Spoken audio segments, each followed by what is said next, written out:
आणि मी डान्स केला. मी जवळजवळ 1 फुटावरनं वगैरे उड्या मारल्या होत्या आणि मी खूप छान डान्स केला. सगळं मस्त मस्त झालं आणि घरी आले आणि मला कळलं मी प्रेग्नंट आहे. आणि मग असं झालं, अरे बापरे, मी प्रेग्नंट आहे, मी उड्या मारल्या. मला खूप भीती होती त्या गोष्टीची, पण तेच झालं. ती भीती खरी ठरली.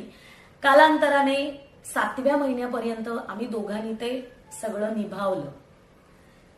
सगळं निभावत गेलो गेलो गेलो गेलो आणि असं करत करत एक दिवस कळलं की बाळाचा जन्म होऊ देऊ नका असं डॉक्टरांनी सांगितलं.